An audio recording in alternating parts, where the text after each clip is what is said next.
What insurance covers after a wildfire? You're going to learn. I'm Rex LeSueur, and this is my daughter. I'm Sheree Martinez. Sheree Martinez. We're from Bancorp Insurance. We're going to talk about insurance. We're going to talk about insurance. What insurance covers after a wildfire? Oh, well, all kinds of things, actually. Yeah. If your home were to burn down in a wildfire, the insurance company is pretty much going to treat it like any other fire claim.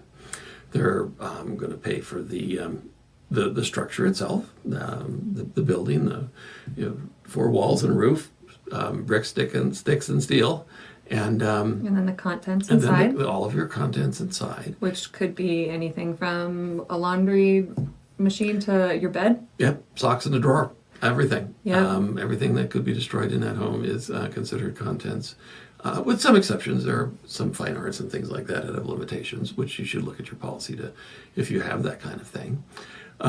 They're going to pay to put you up in a hotel. Well, you're rebuilding. And once you're settled in after a month or so of trying to rebuild your life, because after a major fire and everything is damaged, there is an incredible amount of work to do and so on. You have to go shopping. You have to go buy clothes. Yeah, you got to go buy socks and t-shirts and everything else. Toothbrushes, everything. So it's going to take a while, but after you've been in a hotel for a while, they will pay the difference between what you were paying for your old home and the cost of staying, of getting a rental. They'll try to find you a rental home.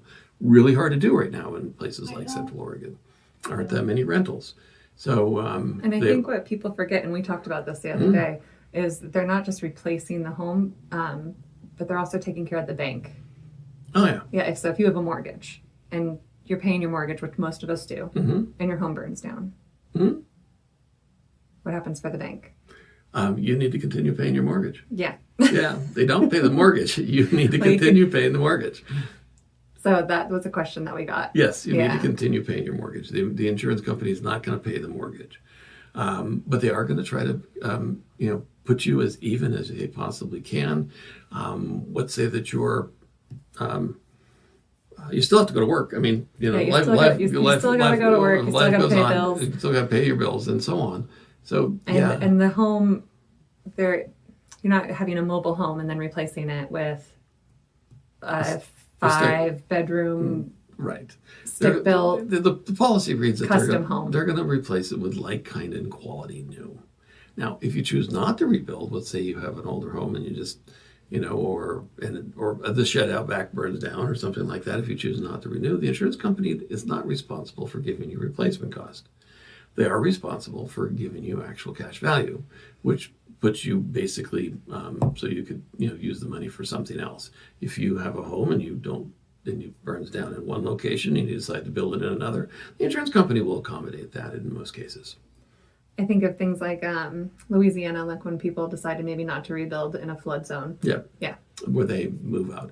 Or, if you're living in a beautiful Lapine with all these pine trees, if a fire goes through, next thing you know, you're in the middle of a treeless desert, hot desert. People might not want to renew or rebuild their home. They might want to move someplace else and build a home someplace else. So, yeah, the insurance companies will usually accommodate that, but they will not pay replacement costs unless you replace something.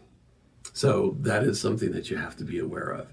You can't turn a bill in for $100,000 worth of furniture and clothes and then not actually buy. Well, what they'll do is they'll actually pay you actual cash value, and then once you buy it, they'll pay you the difference between the actual cash value and the replacement cost. And I know we've done this before, but the claims documentation is really important. Oh, yeah. Yeah. So, if you bought something, keep the receipt.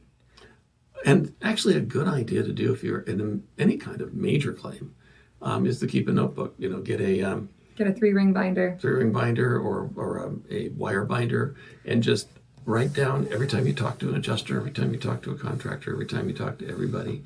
Try to keep track as much as you can of what people are telling you, because there's going to be so much going on. It's going to be easy to get confused and easy to forget, and it's going to make it more difficult to proceed.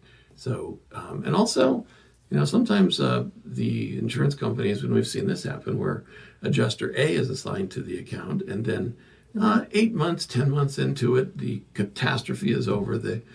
They settle it. They send you back to just a regular line adjuster. And that adjuster, the first adjuster didn't take notes. And so the second adjuster doesn't know what he agreed to. And they started all then over. basically you're starting all over again, and you might not get as good a deal. So if you take good notes of when and how that was done, and try to get them to send you emails in writing. Yeah, have everything in writing. Other than that, we're going to look at wildfire claims pretty much like any other claim. Let us hope that you never, ever, ever have to lose a home for any kind of fire, especially a wildfire.